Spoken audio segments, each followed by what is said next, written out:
Welcome back to Middle Education. लीजिए आपके सामने हाईफेयरली एग्जामिनेशन वर्ष 2024-25 कक्षा 10वीं के हिंदी विषय का अभ्यास प्रश्न लेकर के आ चुका हूं। देखिए स्टूडेंट, आपके स्कूल खुलते से लेकर के आज तक लगभग 5 माह हो चुके हैं। मैं उम्मीद करता हूं इन 5 मंथ में आपने बहुत अच्छे से पढ़ाई की होगी, और अगर नहीं भी किए हो ना, अब टेंशन मत लो। बस मिडिल एजुकेशन जो आपको कंटेंट प्रोवाइड कराता है, चाहे मोस्ट आईएमपी क्वेश्चंस हो या फिर मॉडल क्वेश्चन पेपर या फिर वस्तुनिष्ठ प्रश्न, जो भी कंटेंट प्रोवाइड कराता है, अगर आप मेरे द्वारा प्रोवाइड कराए गए सारे क्वेश्चंस को बहुत अच्छे से पढ़ के जाते हो, डेफिनेटली एग्जाम में अच्छे नंबर आने वाले हैं। देखो, अगर मैं टोटल आपके पेपर के सिनॉप्सिस की बात करूं तो 23 नंबर का आपका, सॉरी, टोटल 23 प्रश्न रहेगा।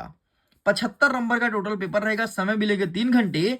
And total number of pages चार चार रहने वाला है, मतलब 4 नंबर का पेपर देखने को मिलेगा। निर्देश में पहला नंबर कह रहा है कि सभी प्रश्न को हल करना अनिवार्य है। दूसरा नंबर कह रहा है कि प्रत्येक प्रश्न के लिए आवंटित अंक उसके सम्मुख दिया है, मतलब कौन सा प्रश्न कितने नंबर का रहेगा सम्मुख दिया गया है। तुम्हें परेशान नहीं होना है। 1 से 5 तक टोटल 30 वस्तुनिष्ठ प्रश्न देखने को मिलेगा, और मैं गारंटी के साथ कहता हूं आपके सामने जितने भी वस्तुनिष्ठ हैं तुरंत याद कराने वाला हूं, और 100% सही और इक्वलेट आंसर देने वाला हूं। आगे बढ़ते हैं। 6 से लेकर के 17 तक टोटल 12 प्रश्न रहेंगे जो कि 2 अंकीय रहेंगे। एंड 3 प्रश्न ऐसे रहेंगे जो कि 3 अंकीय, और 3 प्रश्न ऐसे रहेंगे जो कि 4 अंकीय रहने वाले हैं। सभी प्रश्न में आपको अतिरिक्त विकल्प देखने को मिलेगा।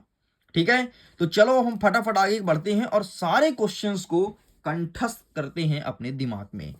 पहला नंबर आएगा कि सही विकल्प का चयन कीजिए, ऐसे ही देखने को मिलेगा। इसमें पहला नंबर कह रहा है कि रीतिकाल की रचनाओं की प्रथम विषय क्या है, मतलब जो रीतिकाल में रचना होती थी उसका पहला विषय क्या है। पहले प्रश्न ये आता था कि रीतिकाल को श्रृंगार काल क्यों कहा जाता है, लेकिन अब प्रश्न का पैटर्न बदलेगा और इस प्रकार से आएगा, तो इसका सही आंसर श्रृंगार लिखना है। इस चीज को ध्यान रखना। नए पैटर्न के आधार पर आपके सामने प्रश्न आ चुका है। देखो, ऐसे प्रश्न तुम कहीं नहीं देखे होगे। जरकी शब्द का अर्थ क्या है, ऐसे क्वेश्चन कभी नहीं देखे होगे। ऑप्शन देखो, व्यर्थ होना, रटना, जर्जर होना या दुखी होना। तो जरकी का सही अर्थ होगा व्यर्थ होना। ठीक, ये आपका सही उत्तर हो जाएगा। सारे क्वेश्चंस को बस तुम रटते जाओ, एकदम दिमाग में बैठाते जाओ बस। तीसरा नंबर कह रहा है कि जुगुप्सा का स्थायी भाव क्या है, जुगुप्सा रस का स्थायी भाव क्या है। देखो, अद्भुत है, विभत्स है, या रौद्र है, या फिर भयानक है। तो अद्भुत जो है वो है विस्मय का, विभत्स जो है वो जुगुप्सा का। तो इसका सही आंसर आपको लगाना है ऑप्शन नंबर बा।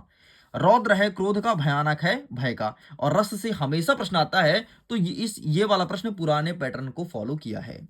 आगे देखना, आगे देखना, ऐसे ऐसे क्वेश्चन देखने को मिलेंगे ना जिससे तुम्हारा होश उड़ जाएगा। तुम देखना।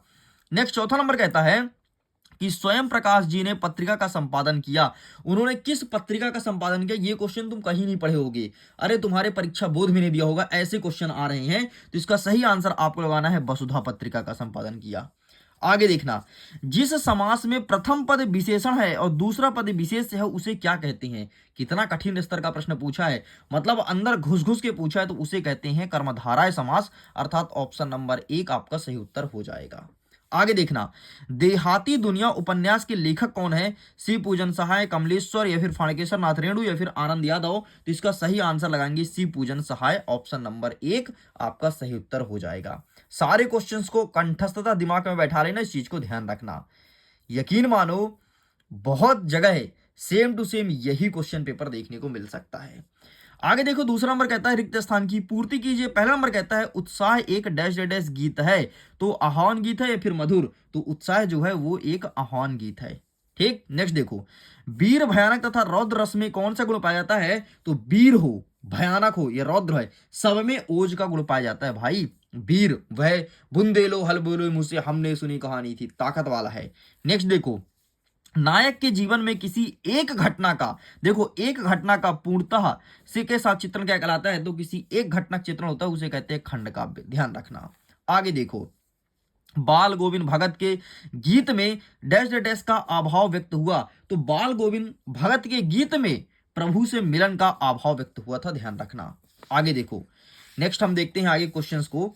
आगे कह रहा है कि विद्यालय में कौन सा संधि है? तो विद्यालय विद्या धन आलय अर्थात स्वर संधि है। आगे देखना, लपेचा और डैश डैश सिक्किम में स्थानीय जनजातियां हैं, ये तुम कभी नहीं पढ़े होगे। ये एनसीईआरटी के 20 से प्रश्न पूछा है, तो इसमें है भूटिया। अरे तुमको नहीं मिलेगा परीक्षा अध्ययन परीक्षा बोध में, इस चीज को ध्यान रखना, इस बार ऐसे ऐसे क्वेश्चन आ रहे हैं। आगे देखो, प्रश्न क्रमांक 3 कह रहा है निम्नलिखित कथनों के समक्ष सही और गलत बताना है। पहला नंबर देखो, परशुराम फरसे को देख करके भयभीत हो गए थे, तो क्या ये सही है फिर गलत है? तो परशुराम फरसे को देख करके भयभीत क्यों होंगे भाई, वो फरसा लेकर के खुद घूमते थे, तो बिल्कुल ये बात गलत है।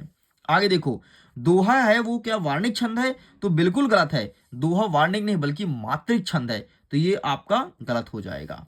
नेक्स्ट, जीवनी गद्य की प्रमुख विधा है? नहीं, गद्य की प्रमुख नहीं बल्कि गौण विधा है, विधा है। आगे देखो, लखनऊ को नवाबों का शहर कहा जाता है, बिल्कुल सही है भाई, लखनऊ को नवाबिक शहर कहा जाता है, और ये नए पैटर्न के आधार पर क्वेश्चन पूछा है। आगे देखना, मां बैठ नहीं सकती में भाववाच्य है, मां बैठ नहीं सकती, क्या ये भाववाच्य है? तो बिल्कुल सही है। और अंतिम वाला कह रहा है कि कृतिकार के लिए अनुभव की अपेक्षा अनुभूति गहराई चीज है, ये भी सही है। इस प्रकार से ऊपर के 3 गलत और नीचे के 3 सही, इस प्रकार से मैं प्रश्न क्रमांक 3 तक कंप्लीट कर दिया हूं। आगे बढ़ते हैं, चौथा नंबर देखते हैं। आगे देखते हैं, हमारा चौथा नंबर कहता है कि सही जोड़ी का मिलान कर लिखिए। अब तुमको सही जोड़ी मिलाना है। इसमें पहला नंबर कहता है युग धारा, तो इसका सही आंसर क्या हो जाएगा? तो युग धारा को लिखने वाले नागार्जुन हैं। भाई कठिन स्तर का प्रश्न है, जब तुम्हें नागार्जुन की रचना बनेगी ना तभी जाकर के तुम युग धारा बता पाओगे, वरना तुम्हारे बस की बाहर है। ध्यान रखना, पूरे नए पैटर्न के आधार पर क्वेश्चन आ रहा है तुम्हारे अर्धवार्षिक परीक्षा में। दूसरा नंबर देखो, उतना कभी सुने ही नहीं होगे, तो उतना का हो जाएगा आपका 3, इससे मिलाना है, उतना का हो जाएगा 3। सॉरी, उतना मतलब पीठ के बल लेटना को उतना कहते हैं, तो ये वाला सही उत्तर हो जाएगा। मतलब पहले का नागार्जुन और दूसरे को हो जाएगा पीठ के बल लेटना। आगे बढ़ते हैं, तीसरा नंबर कहता है मनु भंडारी की मां, तो इसका सही आंसर क्या होगा? तो मनु भंडारी की मां सहनशील, तो ये हो जाएगा तीसरा नंबर। आगे बढ़ते हैं, सुदामा चरित्र, तो इसका सही आंसर हो जाएगा सुदामा चरित्र जो है ना वो खंड काव्य है। हमेशा तुमसे रामचरित पूछता है, हमेशा तुम रामचरित पढ़े होगे, तुम्हारे स्कूल में रामचरित पढ़ाएंगे, लेकिन सुदामा चरित क्या पढ़ाए हैं? नहीं। नए पैटर्न के आधार पर क्वेश्चन, ये हो जाएगा चौथे का उत्तर। अब बताओ, देखिए क्वेश्चन, नेक्स्ट देखो, शब्द शक्ति के भेद कितने होते हैं? 3 भेद होते हैं। कौन कौन से शब्द शक्ति, कौन कौन से होते हैं? 3 भेद, अभिधा, लक्षणा और व्यंजना। ध्यान रखना, ये हो गया तुम्हारा 5वां नंबर। और अंतिम देखो, 1 और 1 11, एकता में बल होगा, तो ये हो जाएगा तुम्हारा 6वां नंबर। अब बताओ, ऐसे ऐसे क्वेश्चंस इस बार आ रहा है, तुम्हारा दिमाग गायब हो जाएंगे। देखना आगे, निम्नलिखित प्रश्नों के उत्तर एक शब्द या एक वाक्य में लिखो। पहला नंबर कहता है जयशंकर प्रसाद की आत्मकथा कविता किस पत्रिका में प्रकाशित हुई थी? तो यहां पर लिखना है हंस पत्रिका, हंस पत्रिका में प्रकाशित हुई थी, ये चीज तुम्हें लिखना है। आगे बढ़ते हैं, दूसरा नंबर कहता है घेर घेर घोर गगन पंक्ति में प्रयुक्त अलंकार का नाम लिखो। तो घेर घेर घोर गगन, घा घा घा घा अनुप्रास अलंकार है भाई। और ये उदाहरण तुम कभी नहीं सुनोगे, हमेशा तुम सुनोगे चार चंद्र की चंचल किरणें खेल रही थी जल थल में। भाई बुद्धि गायब कर देगा, कितने भी तुम टॉपर हो, ऐसे पेपर आ रहे हैं। नेक्स्ट देखो, तीसरा नंबर, शास्त्रों में काशी किस नाम से प्रतिष्ठित है? तो काशी जो है वो आनंद कानन नाम से प्रतिष्ठित है, आनंद कानन, आनंद कानन, इतना लिखना है। आगे बढ़ते हैं, एक से अधिक अर्थ देने वाले शब्द क्या कहलाते हैं? तो जो शब्द एक से अधिक अर्थ देता है उसे कहते हैं अनेकार्थी। ठीक है, इस प्रकार से क्वेश्चन इस बार तुमको देखने के लिए मिलेगा। आगे देखना, 5वां नंबर कहता है कि जितने नार्ग ने खेदुम में किसका निवास बताया था? तो यहां पर देवी देवताओं को, तो आपको लिखना है देवी और यहां पे लिखना है देवताओं, देवी देवताओं लिख के कंप्लीट करना है।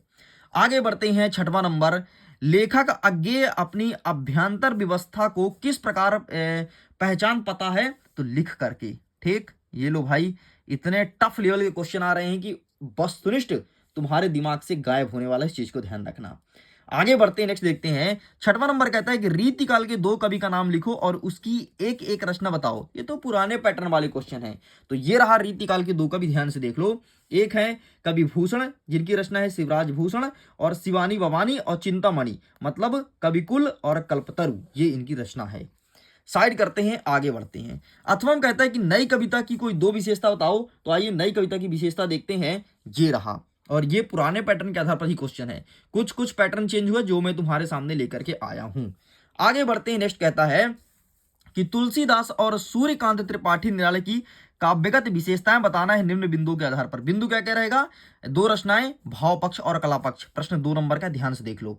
इस प्रकार से प्रश्न आ रहा है। तो तुलसीदास जी और किसके बारे में? सूर्यकांत त्रिपाठी निराला। इसके लिए मैं अलग से बनाया हूं भाई बढ़िया वीडियो, जाकर के देख लेना। बाकी मैं सीधे इसका पीडीएफ दूंगा, तो लिंक डिस्क्रिप्शन बॉक्स में जाकर के डाउनलोड कर लो। डेफिनेटली लिंक है, तुम चेक करो यार, ऐसा नहीं है कि लिंक नहीं देंगे। मैं बोल दिया मतलब लिंक डाला है, तुम जाकर के चेक करो और इसको देखो।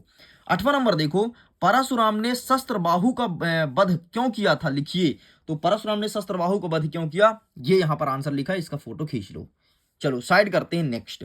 आगे 8वां में कहता है कि मुरझाकर गिर रही पंक्तियां किसका प्रतीक है? इनके माध्यम से कवि जयशंकर प्रसाद क्या कहना चाहते हैं? ये प्रश्न तुम्हें कहीं नहीं मिलेगा। अरे तुम खोल लो ना अपना परीक्षा धन परीक्षा बोध, खोल लो तुम परीक्षा धन परीक्षा बोध भाई, नहीं मिलेगा मतलब नहीं मिलेगा। और ये रहा इसका आंसर। ये है नए पैटर्न के आधार पर क्वेश्चन, नए पैटर्न इसे कहते हैं। आगे देखो, कवि नागार्जुन के अनुसार फसल क्या है? लिखिए। ये क्वेश्चन मिल सकता है, ये पुराने पैटर्न के आधार पर क्वेश्चन है। ठीक, तो ये रहा इसका आंसर, इसका भी फोटो खींच लीजिए। आगे बढ़ते हैं, नेक्स्ट क्या कह रहा है इसके 8वां में कि संगतकार किन किन मुख्य रूपों में मुख्य गायक गायिकाओं की मदद करते हैं? संगतकार किस प्रकार से मदद करते हैं? तो संगतकार क्या होता है? संगतकार मतलब जो पीछे, तो गाना के पीछे कोई बांसुरी बजाएगा, कोई ढोलक बजाएगा, कोई हारमोनियम, उसे कहते हैं संगतकार। एंड ये रहा इसका आंसर, यही तुमको लिखना है, फोटो खींच लो। आगे बढ़ते हैं, 10वां नंबर देखो, प्रबंध काव्य किसे कहते हैं? उनके प्रकार का नाम लिखो। क्या होता है प्रबंध काव्य? तो ये लिखा है तुम्हारे सामने प्रबंध काव्य, और इसके 3 प्रकार होते हैं, गद्य, प्रबंध, पद्य और छंद। कभी नहीं पढ़े होगे तुम प्रबंध काव्य के प्रकार, कभी नहीं पढ़े होगे। उठा लो तुम अपना परीक्षा धन परीक्षा बोध, जिसमें बहुत भरोसा करते हो, मिल जाए तो बताना। नहीं मिल सकता भाई, नए पैटर्न के आधार पर क्वेश्चन आ रहा है, पुराने पैटर्न चेंज हो गए कब के। अगर अभी भी नहीं जागे हो तो इस वीडियो को देख लो, अपने दोस्तों तक भेज दो, तुम्हारा सबसे स्कूल के जो होशियार बच्चा हो ना उसे तुम भेज दो। कुछ ऐसे प्रश्न हैं जिसका उत्तर वो भी नहीं बता पाएगा, नए पैटर्न के आधार पर। देखना 8वां में, मधुर गुण की परिभाषा उदाहरण सहित लिखना है, ये बता दोगे। ये पुराना प्रश्न है, ये पहले पूछता था। ठीक है, तो ये रहा इसका आंसर, इसका फोटो खींच लो। लो, इस प्रकार से ये रहा। आगे बढ़ते हैं, नेक्स्ट देखते हैं प्रश्न क्रमांक 11। 11वां में कह रहा है कि चौपाई छंद का लक्षण बताना है उदाहरण सहित। हमेशा तुम क्या सुनते थे? चौपाई छंद की परिभाषा लिखिए उदाहरण सहित, लेकिन वो जमाना चेंज हो गया। अब पूछता है चौपाई छंद के लक्षण। लक्षण कैसे लिखोगे? ये रहा लक्षण। देखो, चौपाई सममात्रिक छंद है, इसमें 4 चरण होते हैं, हर चरण में 16-16 मात्राएं होती हैं, चौपाई के अंत में गुरु होता है। ये है लक्षण, ये है नए पैटर्न के क्वेश्चन। क्वेश्चन कैसा लगा? दिमाग तो उड़ गया होगा, बत्ती गोल हो गया होगा, है ना। अथवा देखो, पुनरुक्त प्रकाश अलंकार की परिभाषा कहीं पढ़े थे? पुनरुक्त प्रकाश नहीं पढ़े थे, तुम पढ़ते थे यमक अलंकार, अनुप्रास अलंकार। तरीका चेंज हो गया, ये रहा, इसका फोटो खींच लो। तो चलो देखो भाई, हमारा प्रश्न क्रमांक 12 कह रहा है कि कहानी और उपन्यास में अंतर बताइए। क्या होता है कहानी, क्या होता है उपन्यास, इस पर अंतर बताना है। और ये प्रश्न है आपके 2 नंबर का। देखो, 2 अंतर लिखो, प्रश्न भी 2 नंबर का है, मतलब 2 ही अंतर आपको लिख करके आना है। और ये रहा है आपके सामने अंतर। ये देखो, एक साइड लिखा है कहानी, दूसरा साइड लिखा है उपन्यास। ये अंतर आपको छाप देना है। आपको मैं 4 दिखा रहा हूं, और 4 में से केवल और केवल 2 लिख करके आना है। 4 इसलिए दिखा रहा हूं क्योंकि कुछ भूल गए तो बाद में काम आएगा। आगे देखो, अथर्वम कहता है कि नाटक और एकांकी में कोई 2 अंतर लिखो। देखो, ये नए पैटर्न के आधार पर, पहले कैसे पूछता था? नाटक और एकांकी में अंतर लिखो। कितने लिखो नहीं बताता था, लेकिन इसमें फिक्स कर दिया कि 2 अंतर लिखो, क्योंकि प्रश्न भी 2 नंबर का है। तो आइए बेटा, हम देख लेते हैं नाटक और एकांकी में अंतर। तो ये रहा नाटक और एकांकी में अंतर। ठीक, तो फटाफट आप इसका भी फोटो खींचते जाइए। नए पैटर्न पर पूरे पूरे क्वेश्चन से, नए आधार पर। अब देखो, नेक्स्ट कहता है राम वृक्ष बेनीपुरी अथवा यशपाल की साहित्यिक विशेषताएं लिखना है निम्न बिंदुओं के आधार पर। क्या क्या पूछा है? 2 रचना, भाषा और शैली। जिनका नाम मैं पीडीएफ दूंगा, लिंक डिस्क्रिप्शन बॉक्स में जाकर के पीडीएफ को डाउनलोड कर लो, क्योंकि नए पैटर्न के आधार पर इसी प्रकार से क्वेश्चंस आएंगे। ठीक, तो बढ़िया पीडीएफ दे दूंगा, लिंक डिस्क्रिप्शन बॉक्स में है, जाकर के डाउनलोड कर लो और दोनों को अच्छे से याद कर लेना, ध्यान से सुन लो। आगे देखो, नवाब साहब द्वारा खीरा खाने की तैयारी का वर्णन लखनवी अंदाज पाठ के आधार पर कीजिए। अब तुम उठा लो अपना परीक्षा बोध, उठा लो अपना परीक्षा धन, उत्तर मिल जाए तो बताना। अरे नहीं मिल सकता कहीं भी भाई। नवाब साहब द्वारा खीरा खाने की तैयारी का वर्णन करो लखनवी अंदाज पाठ के आधार पर। तो ये देखो इसका आंसर। अच्छा, अगर तुमको ये देखना है ना यशपाल जी का, तो मैं दिखा देता हूँ।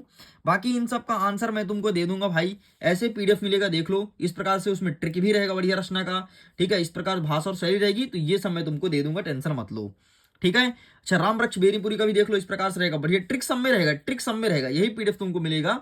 तो लिंक डिस्क्रिप्शन बॉक्स में जाकर के बढ़िया डाउनलोड कर लेना। अब देखो हमारा जो प्रश्न क्रमांक 14 पूछा है ना, तो ये है इसका उत्तर भाई। इस प्रकार से आंसर लिख करके आना है। इसका स्क्रीनशॉट लो पहले, ठीक है, फिर इसका स्क्रीनशॉट लो। ये क्वेश्चंस हैं, ये आंसर लिख करके आना, ये तुमको कहीं नहीं मिलेगा। आगे देखते हैं, इसी कथम कहता है कि लेखिका मनु भंडारी के व्यक्तित्व पर किन किन व्यक्तियों का किस रूप से प्रभाव पड़ा। ये पुराने क्वेश्चन है, ये तुमको देखने को मिल सकता है, ठीक है। तो ये रहा इसका आंसर, इसका भी स्क्रीनशॉट ले लो और इन सारे क्वेश्चंस को बढ़िया बकायदे प्रिपेयर करते जाओ, सारे क्वेश्चन को अच्छे से पूरा पूरा यही आंसर लिख करके आना है। बड़े प्रश्न है ना, बड़े नंबर की, इसलिए ये चीज लिखना है। तो प्रश्न क्रमांक 14 तक हमने कर दिया कंप्लीट। आगे बढ़ते हैं, प्रश्न क्रमांक 15 से आगे क्वेश्चन को देखते हैं। 15 नंबर कहता है कि शहनाई की दुनिया में ढुमराव को क्यों याद किया जाता है। ये पुराने टाइप के क्वेश्चन है, और कुछ क्वेश्चंस तो पुराने टाइप के ही हैं लेकिन कुछ नए हैं। तो ढुमराव को क्यों याद करते हैं, यहाँ पर देख लो, एक एक चीज का आंसर लिखा है, आप इसका फोटो बाकायदे खींच लो। आगे बढ़ते हैं नेक्स्ट, इसी के अथवा कहता है कि लेखक भदत आनंद कौशल्यायन के अनुसार सभ्यता क्या है। ये प्रश्न तुम कहीं नहीं देखे होगे अभी तक, कोई भी पेपर में किसी ने भी आपको सॉल्व नहीं कराया होगा, और इस प्रकार से क्वेश्चंस आ रहे हैं भाई। ये देखो, ये रहा इसका आंसर, इसका भी जल्दी से फोटो खींच लो। आगे बढ़ते हैं, 16 नंबर कहता है कि निम्नलिखित वाक्यांश के लिए एक शब्द लिखिए, ठीक है, एक शब्द में उत्तर लिखना है। अत्यधिक बढ़ा चढ़ाकर कही गई बातें क्या कहलाती है। जो बातें अत्यधिक बढ़ा चढ़ाकर कही जाती है उसे क्या कहते हैं, तो उसे कहते हैं अतिशयोक्ति। मैं यहां पर लिख देता हूं, अतिशयोक्ति, उसे कहते हैं अतिशयोक्ति। आगे बढ़ते हैं, जिसे बांटा ना जा सके उसे क्या कहते हैं, तो उसे कहते हैं अविभाज्य। जिसे बांटा नहीं जा सकता उसे अविभाज्य कहा जाता है। आगे अथवा हम देखते हैं, निम्नलिखित लोकोक्तियों का अर्थ लिखते हुए वाक्यों में प्रयोग करो, ठीक है। अच्छा, ये नए टाइप के क्वेश्चन है। पहले क्या पूछता था हमेशा, अधिक बोलने वाला क्या कहते हैं, जो भगवान की प्रार्थना नहीं करता उसे क्या कहते हैं, ऐसे आते थे, लेकिन अब ऐसे आ रहा है। नेक्स्ट देखो, निम्नलिखित लोकोक्तियों का अर्थ लिखते हुए वाक्यों में प्रयोग करो। आम के आम गुठलियों के दाम। इसका मतलब होता है कि एक बार व्यय होने पर दोहरा लाभ उठाना, ठीक है। नेक्स्ट कहता है, ऊंट के मुख में जीरा, मतलब आवश्यकता से अधिक बोलना, ठीक। ये रहा उत्तर आपके सामने, ये रहा, ठीक, 16 और 16 का अथवा, इसका भी फोटो खींच लो।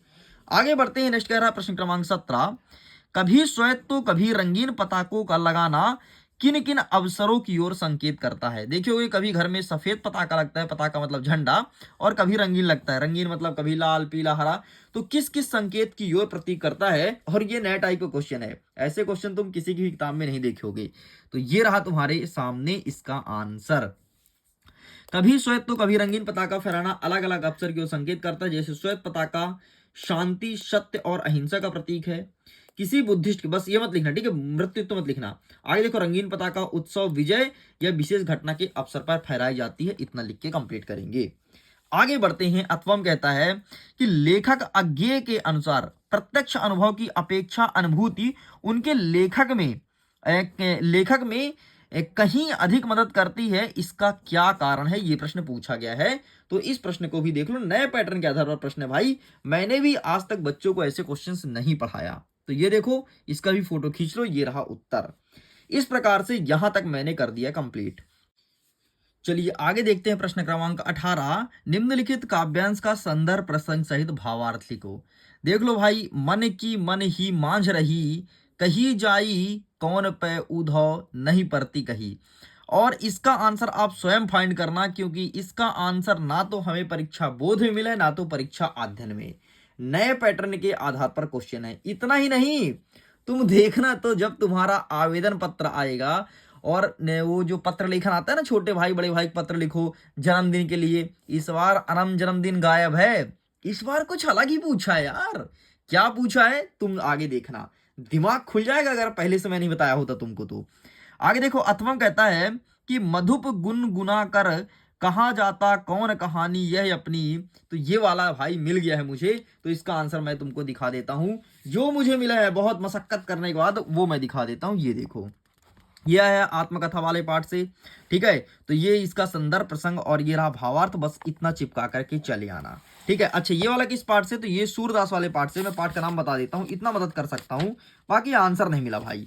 ये है आपके पद, पाठ 1 के पद से लिया गया है, तो ऊपर वाला पद वाले चैप्टर से है, इस चीज को ध्यान रखना है। यहाँ पर मैं लिख देता हूँ पद वाले चैप्टर से, तो इसका आंसर प्लीज आप लोग फाइंड कर लीजिएगा अपने स्तर पर, ठीक है। बाकी आंसर नहीं है, मैं तुमको दिखा देता हूँ, ये देखो। चलो आगे बढ़ते हैं। नेक्स्ट कह रहा प्रश्न क्रमांक 19, निम्नलिखित गद्यांश का संदर्भ प्रसंग सहित व्याख्या कीजिए। आपको पता है मुझे ज्यादा समय नहीं मिला है, नहीं तो मैं ये सब आंसर बना देता, टाइम नहीं मिला ना भाई। अभी केवल मैं ढूंढा, जो मिल गया था वो दिखा रहा हूं। नए पैटर्न के आधार पर क्वेश्चन देख लो। अब देखो, जो ये संदर्भ प्रसंग दिया है ना, हलदार साहब 15वें दिन कंपनी में काम करने के सिलसिले, ये नहीं मिला भाई साहब किताब में, ठीक है, ना तो परीक्षा अध्ययन में, ना तो परीक्षा बोध में। लेकिन अथवा वाला जो है, यह पितृगाथा में इसलिए गा रही ही कि मुझे उनका गौरव मान करना है, बल्कि तो मैं यह देखना चाहती हूँ कि उनके व्यक्तित्व में कौन सी खूबी और कमियां मेरे व्यक्तित्व के ताने बाने में गुथी हुई है। तो ये हमें मिल गया पेज नंबर 65 में, ठीक। तो इसका आंसर मैं दिखा देता हूं फटाफट। ये मैं दिखा रहा हूं आपको परीक्षा अध्ययन से, ठीक है। तो ये मैं दिखा देता हूं, इनका पीडीएफ दे दूंगा, लिंक डिस्क्रिप्शन बॉक्स में जाकर के तुम डाउनलोड कर लेना। तो इसका आंसर मैं दिखा देता हूं। तो ये रहा पितृमाला, ठीक। और 2023 में पूछा गया था, मतलब ना एक एक क्वेश्चन में बदलाव किया गया है। नए पैटर्न का जो प्रश्न पूछा है, तो एक नए पैटर्न का प्रश्न दिया, एक पुराने पैटर्न का, ताकि बच्चे को हार्ट अटैक ना आए भैया, नहीं तो कुछ भी हो सकता है। नेक्स्ट देखो, धूम्रपान को रोकने के लिए हानिकारक बताते हुए एक विज्ञापन बनाना है। अथम कहता है मेरा जीवन का लक्ष्य। ये नए प्रकार का प्रश्न है। और विज्ञापन कभी नहीं पूछता था, हमेशा अंग्रेजी में पूछता था। इस बार हिंदी में विज्ञापन आया है। भाई मैंने तो अपने जीवन में कभी विज्ञापन नहीं, ना तो देखा, ना तो कभी बच्चों को पढ़ाया, लेकिन इस बार आ रहा है क्योंकि नया पैटर्न है ना एमपी बोर्ड का। तो ये रहा विज्ञापन, इस प्रकार से तुमको बनाना है। बढ़िया इसका फोटो खींच लो और अच्छे से तैयार कर लेना। चलो साइड करते हैं। नेक्स्ट कह रहा है प्रश्न क्रमांक 21, अपठित काव्यांश को पढ़ना है और गद्यांश को पढ़ना है। मतलब एक काव्यांश दिया है, दूसरा गद्यांश दिया है, और जो प्रश्न पूछा उसका उत्तर देना है। तो देख लो, यहां पर लिखा है, यदि फूल नहीं वो सकते तो कांटे कम से कम मत बोना है।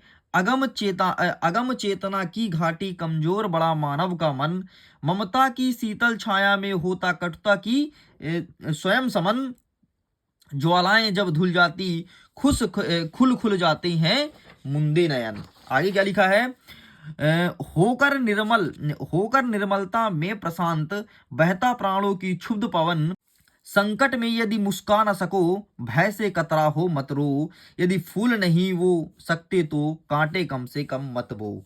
ये पूछा है, तो प्रश्न कहता है कि उपयुक्त गद्यांश का उचित शीर्षक क्या है। तो उचित शीर्षक क्या है, कांटे, फूल और कांटे।